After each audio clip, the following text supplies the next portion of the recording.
Happening now, Congressman Tom Reed is calling out Governor Andrew Cuomo for his tactics on neighboring states. Hear the response from the Lieutenant Governor. Plus, Cattaraugus County sees its 15 COVID-related deaths. And it's another day of more clouds than sunshine out there, but we've got a little bit of a warm-up on the way. I'll talk about it next. The news at 12:30 starts now. Live and on demand, this is WNY News Now. And thanks for joining us for WNY News Now. I'm Justin Gould. With Pennsylvania not added to New York's COVID-19 travel advisory, Congressman Tom Reed says Governor Andrew Cuomo is changing tactics, while Cuomo's second in command says the issue around the Commonwealth was always just media speculation. Reed called out the governor for changing tactics when neighboring states now meet metrics for his advisory list, saying for months we've been told that the governor wants to follow the data and the science. Well, now Connecticut, New Jersey, and Pennsylvania have all hit the same metrics, yet they're excluded from the advisory because Cuomo says it's too hard to enforce the advisory with the nearby states. During a visit of a rapid testing site in Mayville yesterday, Lieutenant Governor Kathy Hochul spoke about the local concerns of PA being added to the list. She says it's just media speculation at this point. However, certainly we watch the numbers, but the governor addressed the challenges of having contiguous counties like states like Pennsylvania, New Jersey, and Connecticut, where there's such interaction. I mean, there's an interconnectedness that you don't have with other states, and so we've been working together, and that's not anything that's not something that has happened thus far. And all I'm doing is asking everyone to make sure that they keep wearing the mask and social distancing and being very smart, and hopefully our neighbors in Pennsylvania are doing the same. Now, the rolling 7-day infection rate for all 50 states and D.C. ranks Pennsylvania 37th on the list with a 9.16% rate, while New York ranks 3rd with a 1.17% rate. The 15th COVID-19 related death and 17 new cases of the virus were reported in Cattaraugus County yesterday. The health department says an 86-year-old man living in the southeast part of the county developed respiratory failure and, despite aggressive medical treatment, was unable to overcome the illness. He is the 9th patient in the county this month to die from COVID-19. Health leaders also reported 17 new cases of the virus, including a father and his 3 daughters living in the southwest part of the county. Meanwhile, Chautauqua County reported 32 positive cases of COVID-19 yesterday. Health officials say that 24 of those are tied to Tanglewood Manor, which has, as of broadcast time, 11 active cases of workers and 79 of residents there in West Ellicott. Well, as COVID-19 cases continue to soar coast to coast, a top infectious disease expert is sending out a warning to Americans about what's to come this fall. Mandy Gaither with more. A fall surge of COVID-19 was predicted, and many health experts say it's here with rising cases across the U.S. The next 6 to 12 weeks are going to be the darkest of the entire pandemic. Vaccines will not become available in any meaningful way until early to third quarter of next year. And even then, half the U.S. population at this point is skeptical of even taking the vaccine. Despite COVID cases climbing, Dr. Anthony Fauci doesn't see a nationwide lockdown as a way forward. Put shutdown away and say we're going to use public health measures to help us safely get to where we want to go. Experts say Americans can help get the virus under control by heeding the guidelines touted by officials for months. We should be washing our hands. We should be social distancing. We should be doing all of these things that we know work. And masks are number 1, 2, and 3 in terms of what will prevent transmission of coronavirus. Dr. Celine Gounder says if we don't take this seriously now, we're going to find ourselves in a more difficult position over the next month. For today's Health Minute, I'm Mandy Gaither. Mandy, thank you. New coronavirus cases have been climbing across nearly all of the country over the last week. 27 states have seen a 10% increase or greater of average daily cases over the week. Well, President Donald Trump at a campaign rally in Erie last night continued calls to reopen the states nationwide. Trump speaking to an overflowing crowd at the Erie International Airport says the country is rounding the corner of this pandemic and foreshadowing what he says will happen if his opponent is elected. It's a choice between our plan to kill the virus or Biden's plan to kill the American dream, and that's what he'd be doing.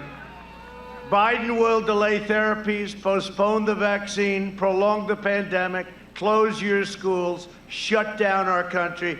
And by the way, Pennsylvania's been shut down long enough. Get your governor to open up Pennsylvania. Well, when he finished the speech, he spent a few minutes waving to and thanking supporters before he made his way back to Air Force One when he left at about 9 o'clock to return to D.C. Former Vice President Joe Biden is off the campaign trail today to prepare for tomorrow's final debate.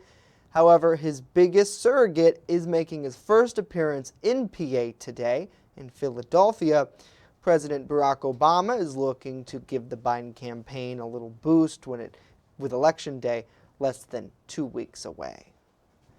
Well, we thank you for joining us here for WNY News Now at 12:30 today, following Governor Andrew Cuomo's live remarks. Good to see Wendy. Hopefully you're doing well. Thanks so much for tuning in every day. We appreciate it. Great to see Reva.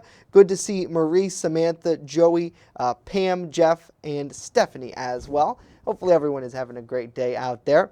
A little wet, though. Let's switch gears and get a check of our First Defense weather forecast with Chief Forecaster Dakota Hunter. And, you know, Dakota, it was pretty rainy last night. It rained, and I'm pretty sure it probably rained all night. Yes. I mean, you know, we had some rain last night, some rain this morning. We actually had a couple thunderstorms that actually moved through the southern tier early this morning. I'll show you that on the radar time lapse in just a few. Hey, look over the City Bank, shows you the fall foliage still peaking right now. But of course, as you know, a lot of the leaves have since already fallen. But if you can get out and take a look at the foliage, please do. You know, before all the leaves go away. 68 with a west wind of 5 miles per hour. And let's take a look at the radar, and I guess we'll just skip over that. But you've seen the line of showers and thunderstorms that moved through, especially this morning. They've all tapered off now, but there's still going to be some, especially through the afternoon. 64 here in town right now, 66. Already in Dunkirk, 63 in Harbor Creek, 68 Erie, 66 Randolph, and 66 also in Olean. Good afternoon to you. So again, these are likely going to be our high temperatures. They're actually going to be going the opposite direction as we go into the later part of the day. 53 is where we topped out yesterday. 46 was the low this morning, and 79 and 21 are the record highs and lows set at the airport for this day. So through the afternoon, scattered on and off showers, a few rumbles possible, mostly cloudy intervals. Temperatures fall through the later afternoon, 62 to 68 early afternoon highs, falling to 54 to 59 by the time we go to around sunset time. I'll try to find my tongue during the next news segment, and then I'll come back with a look at the full 42 degrees and sunny 7-day forecast. Justin, back to you. You know, Dakota, your tongue's there somewhere. Yes. Here. It's somewhere. I'll go find it. Thank you. Well, some good news. Chautauqua County's unemployment rate in the month of September made a significant drop. According to figures released by the New York State Labor Department, the county's seasonally adjusted unemployment rate was 6.2% last month. That number, according to officials, represents a decrease of 3.2% from August's rate of 9.4%. Now, overall, local jobless rates remain lower than New York State's average, which is 9.7. In Cattaraugus County, the unemployment rate also significantly fell from 9.8 in August to 5.9 in September. Now, last week, the U.S. Commerce Department reported an increase of nearly 2% in retail sales nationwide. Well, the COVID-19 pandemic has upended much of the economy, leaving a lot of people struggling to make ends meet now. Now, although no stimulus deal has been reached for several months, efforts to make it happen do continue. John Lawrence is on Capitol Hill with more on that. Plans for a stimulus package are rolling forward, but the road is still bumpy. Either Democrats get every unrelated policy they want, or American families get nothing. What we have here are a series of show stunt votes designed to fail because the Republicans want them to fail. Although there is bickering on the Senate floor, House Speaker Nancy Pelosi says she and Treasury Secretary Steven Mnuchin are making progress, and the Trump White House is backing the idea of a larger package. The President and Secretary Mnuchin and myself have not only made modifications, but made substantial modifications that come at the risk of jeopardizing Republican support. As Washington, D.C. negotiates, the American people wait as COVID-19 health restrictions affect the U.S. economy. Many businesses cannot keep employees hired, make ends meet, pay the same overhead every month. I think it's hurting people's livelihood and the economy and everything else. According to sources close to McConnell, the majority leader says it would be logistically hard to get a bill done prior to Election Day due to legislative hurdles. I'm John Lawrence reporting. John, thank you. Today, the Senate is scheduled to vote on a proposal worth roughly $500 billion. It's similar to a plan Democrat leaders rejected earlier this year. Well, coming up next, we look at the state of the race this fall as Election Day approaches. But first, a Jamestown woman is facing charges after she allegedly drove a stolen car while under the influence of drugs this week. That and more as WNY News Now continues.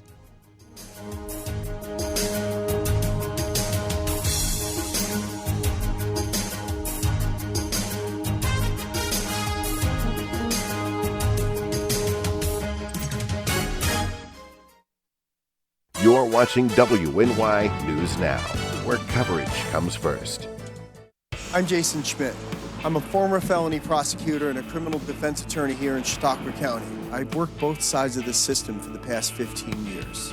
I'm the only candidate endorsed by local law enforcement. Police here in Chautauqua County, you know what's going on. Each year here in Chautauqua County, the police make about 1,000 felony arrests. In 2019, only 17.4% of those arrests resulted in felony convictions. I know how to fix the problems, and that's why I'm running for district attorney. As a former county executive, I know exactly the challenges and opportunities that we have here in Chautauqua County. That's why I'm very proud to support P.J. Wendell for county executive. His knowledge, his experience, and his leadership are exactly what we need at this moment in time. I would ask you all to please support P.J. Wendell for county executive. Wendell has the experience, he's got the leadership, and he's got the knowledge and ability. One of the most important characteristics of a successful county executive is being able to surround themselves with the right people for the right situation. And that is exactly what P.J. Wendell has done. Having direct experience in county government is absolutely critical, and no one should start out as county executive with having no experience at all with county government. So P.J. Wendell brings that experience both as a long-term legislator and a former chairman of the legislature. He has my 100% support.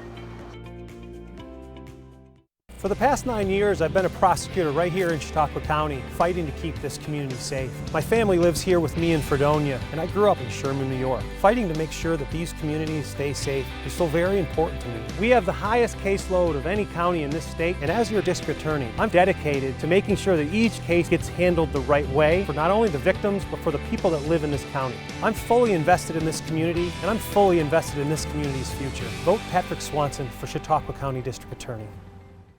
You're watching WNY News Now, your source for breaking news. An 18-year-old from Jamestown is facing several charges after police say she was busted driving a stolen vehicle while impaired by drugs last week. Jamestown police officers in patrol on Windsor and Bush Street spotted a red sedan allegedly driving recklessly at a high rate of speed. Police were able to catch up to the vehicle that was reported stolen and pulled it over a few blocks away. Inside the car, police say they found Catherine Bindix behind the wheel. Through investigation, officers allege she was driving while impaired by drugs. Bindix is facing several charges, including criminal possession of stolen property and operating with ability impaired by drugs.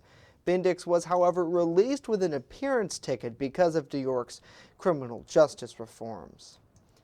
A recent business analysis of New York State during the pandemic shows the state is lagging behind most of the nation in economic recovery and countering the impacts of the virus. LendingTree issued a study that shows New York has the third worst recovery rate for businesses in the nation. The study shows consumer spending here was 7.6% less from January through August, with Wyoming leading the nation with an increase of 1.9%. New York ranks 36th in the country overall. Job postings were down by 28.4% in the state, although the ranking is 36th. The number of small businesses here that remained open during the pandemic also decreased by 17%, ranking New York 26th in the nation. According to small business revenue in the state was down 27.1%. That's bad enough for 43rd. The state unemployment rate was last in America, with a change of 8.7%. Early voting starts this weekend here in Chautauqua County, part of an election like no other, as tens of millions of Americans have already cast their ballots with under 2 weeks to go before Election Day. Daryl Forges is in Washington with more on the race for the White House. President Trump predicts victory. We're doing very well. We're going to win the election. But an average of polls from key battleground states suggests a tight race between the president and Democratic challenger Joe Biden. The numbers at the polls are looking really good, really good. In Iowa, Georgia, Ohio, North Carolina, and Florida, Biden and the president are neck and neck. You have a president who has been underwater since the day he took office, and so this is very much a referendum on him and his performance. In parts of the Rust Belt, like Michigan, Wisconsin, and Pennsylvania, polling averages show Biden holding the support of a majority of voters. Those comparative numbers between Biden and Trump, they're not that different than the numbers 4 years ago between Trump and Hillary Clinton. And yet Trump still came out ahead. Which is why President Trump is in the midst of a swing state sprint, spending time in Pennsylvania after a divided Supreme Court ruled that mail-in ballots will be counted if they are received up to 3 days after Election Day, even if the ballots do not have a legible postmark. We're going to wait till after November 3rd and start announcing states. It's crazy. But we got a strange ruling from the Supreme Court. Donald Trump has recklessly been trying to sow doubt in this process and limit the voices of the people of Pennsylvania. And what this assures is that they'll count. The ruling could set the tone for other pre-election challenges. It also all but confirms we may not know the winner of the presidential race on Election Day. In Washington, I'm Daryl Forges. Daryl, thank you. Back here at home, we're asking the question, if you were casting your ballot today, who would you vote for? You can take our local election poll right now at WNYNewsNow.com/poll. Data is anonymous and results will be tallied next week on the show. Well, this is fun. Reese's is launching a hands-free candy giveaway promotion this Halloween, so kids can trick-or-treat safely, as COVID does remain a concern. The Reese's trick-or-treat door is designated to roll through neighborhoods via a remote control and dispense peanut butter cups upon request. The 9-foot robotic contraption announces its presence with smoke, Halloween lights, and a spooky soundtrack. All you have to do is say trick or treat, and the door gives you a king-sized package of a Reese's peanut butter cup.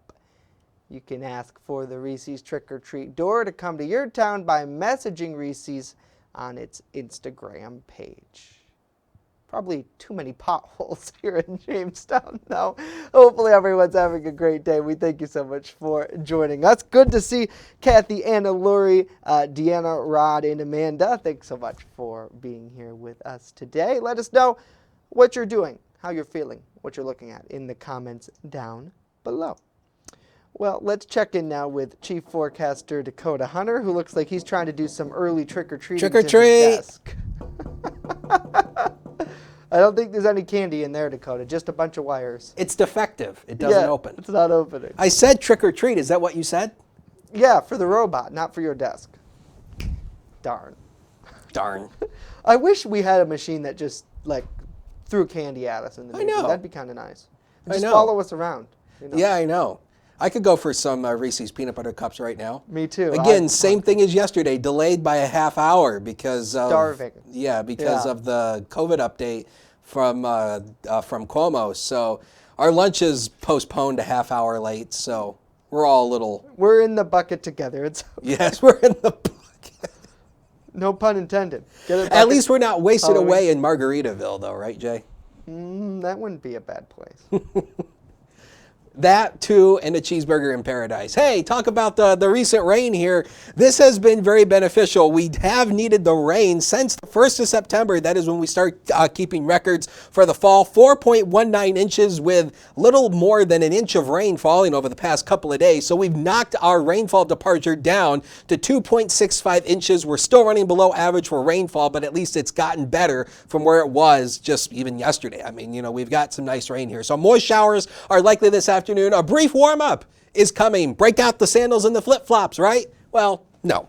I wouldn't do that, but it's going to be nice and mild for this time of the year, about 20 degrees above average, actually, to about where we should be, about 15, actually. And we're back to the chilly stuff this weekend. I'm sorry, but the temperatures do moderate a little bit as we go into early next week, so temperatures will be getting to right around normal to where they should be. So the radar shows you this line of showers and thunderstorms that moved through. Essentially, this morning, I got woken up to a lightning alert on my phone. So again, we had a couple thunderstorms moving through. All of that is high tailed out to the east now. So now we're just going to be dealing with the scattered stuff that could pop up later this afternoon. A new hurricane in the Atlantic. It is Hurricane Epsilon that is out here. Yes, Epsilon is a Greek name. We're in the Greek names. And look at this thing. This thing has a well-defined eye wall structure right here. We're going to zoom right into the eye because I want you to see this thing. It is well-defined. It's a Category 1 right now with 90-mile-per-hour winds. The good news is this thing is going to go out in the middle of nowhere, impact nobody in the United States. It may brush Bermuda, but other than that, no threat to the United States. So that is the good news there. But we still have another month to go of hurricane season. So just think about that for a little bit. So here we go with Future Scan. Shows you just a few scattered pop-up showers popping up through the afternoon. No big deal here. Now, as we get into tonight, you're going to notice a few pop-up showers popping up here. So, and there could be a couple of rumbles of thunder overnight, maybe a couple moderate downpours, especially as we get into tomorrow. Look at tomorrow. We should be mainly dry throughout much of the day tomorrow. So I think tomorrow is really going to be your pick day of the week. Meteor shower today or tonight's going to be the last night for it. I don't think we're going to be able to see it because it's just going to be too cloudy around here. But if you do have a chance of seeing it, 10 to 20 meteors per hour, and the terminal velocity of the meteors coming down will be about 61 miles per second. But I don't think we're going to see it. It's just going to be too cloudy around here. Sorry. That's just the way it is. Zone forecast, the inland areas today, big temperature contrast here later this afternoon. Once you work, actually a cold front's going to slide through the region, so temperatures cooler behind the front, warmer ahead of the front. So Olean, you may stay around 65, or places like Mayville, upper 50s. Yeah. How about the next 7 days of your life coming up that are brought to you by 42 Degrees and Sunny? How about 70 tomorrow? That's a woofda day right there for you. Nice and warm. 73 on Friday. The record is 80. I don't think we'll break it, but we put the record on there just for you. 51 on Saturday, both Saturday and Sunday. Just a chance for a scattered shower or two Saturday, mainly dry Sunday. And then temperatures moderate to around where they should be this time of the year early next week with just a few showers in the afternoon. We'll take a break. Be right back.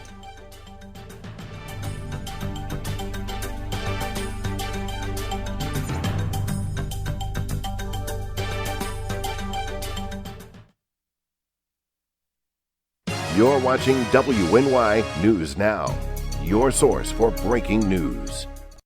First Defense Weather is sponsored by 42 Degrees and Sunny, smokin' deals on smoking accessories. Learn more at 42degreesandsunny.com. That's 42degreesandsunny.com. EagleZip.com is your local one-stop shop for all of your home and business computer needs. Located on Fluvanna Avenue Extension, just outside of Jamestown, EagleZip.com sells and services all brands of desktops and laptops, as well as servers and network equipment for your business. All new computer sales include transferring your data from your old computer plus a 2-year warranty. Call EagleZip.com today. Stop by EagleZip.com today and let us make computers easy for you. I'm Jason Schmidt. I'm a former felony prosecutor and a criminal defense attorney here in Chautauqua County. Each year here in Chautauqua County, the police make about 1,000 felony arrests. In 2019, only 17.4% of those arrests resulted in felony convictions. It means that in less than 2 out of 10 serious crimes, the victims of those cases receive justice. 17.4% is not a number that's acceptable for me and my family. It certainly isn't good enough for yours. Hi, I'm George Borrello, and I'm proud to serve as your senator for New York's 57th Senate District. In fact, in my first year, I've passed many pieces of legislation as well as helping people and businesses in these challenging times. From fighting for a safe, common-sense reopening of our state's economy during the COVID-19 pandemic to continuing the push for the repeal of the state's flawed criminal justice changes, which have made us all less safe, I am working hard for you every day as your state senator. Your vote will help me continue my mission to boost New York's economy struggling from the COVID shutdown, and for small businesses not just to survive, but thrive. I will also continue to hold the government accountable by reviewing policies that led to the tragic nursing home deaths statewide. I'm proud to represent our beautifully diverse region, and I will be honored to have your vote on Tuesday, November 3rd, so that I can continue my work fighting for you. It's not about rhetoric, it's about results. Paid for by Borrello for Senate. You're watching WNY News Now, where coverage comes first. Welcome back. Well, Dakota mentioned this a little bit ago. If you'd like to make a wish upon a falling star, tonight is probably the best night to do it, as long as you don't live here.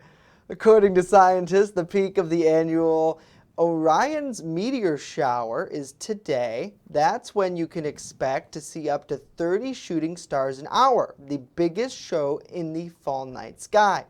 The moon will be setting before midnight, providing the darkest ideal for viewing. Now, the shower gets its name from its proximity to the famous Orion constellation, but Halley's Comet actually produces the long tail of dust and ice that makes up the shower that we see. The comet's leftovers are what we'll see until it makes its majestic return in 2061. It's pretty cool. Unfortunately, though, as Dakota mentioned a little while ago, we're probably not going to be able to see that shower tonight because of some of the cloud cover. So either way, I'm sure we'll get to see it out there on social media and other platforms as well. Well, speaking of social media, I want to bring Dakota on because I wanted to give you a plug. WNY News Now pledges itself to be a fair and balanced news organization. We try to cover as many outlets as we can, as fairly as we can. So, Dakota, I want to give your new campaign a little bit of airtime. Yesterday, Dakota took to the Book of Face to declare his candidacy for 2020. In a post on Facebook, Dakota says, "Are you sick of all the political brouhaha? Well, you can vote Dakota Hunter. The next 7 days of your life are guaranteed." I knew I shouldn't have posted that because I knew somebody was going to take that and do something with it. So, but no, I mean, I just came up with that. I mean, I just, I don't want to get too much into it, but I don't like politics. Yeah. And it gets a little much. Yeah. Seeing politics on social media every day from people. And my campaign is screw politics. That's my campaign. So there you go. Make sure you write my name on the write-in ballot. Actually, please don't do that because actually I can't run for office because no members who work in media can. So no, I think that it is and you're like you could run for office. You just couldn't do your position Right. as a weatherman. I wouldn't And want the job it's- either. Right. I mean, God, no one would. And the thing is, when you look at politics today, and I'm an avid political person, I really believe the media needs to do a much better job, everyone does, of staying fair when it comes to covering these races. And it's so hard. It really, really is. And at the end of the day, though, the sad part about it is, especially on social media, I think it makes it worse, is we can't have a conversation about it anymore. People will fight, and they don't even respect your opinion. Like, whatever happened to that? Well, I mean, it's gotten to a point where it's like, when you first meet somebody, the first question is, what political party are you associated with? And if you give the wrong answer, then they're just going to stand there and scream and yell and holler at you. Right. And it's not so much about, it shouldn't be so much about what side you're on, but about what issues you believe in. Right. And, I'll just say this, and it's so sad, but I might get in trouble when I say it. But go ahead. Yeah, it's just us girls. Nobody else is here. here. It's a safe space here. Yeah, it's just us girls. But, people in the national race, and my fear is this is going to happen in the local races as well, where people are just going to vote for Trump because he's not Biden. People are going to vote for Biden because he's not Trump. Because it's wherever they stand. Yeah. Right. And it's like, and I'm afraid the same thing's going to happen locally, where people are just going to vote for somebody because they're not the other person. Right. And see, the problem is, when you look at the scope of it, politics was supposed to be, in its framework, about just the issues and where somebody can fill, to the best of their ability, someone else's vote, because everybody thinks differently. Right. No one's going to line up 100% with someone else. If you do, something's not quite right.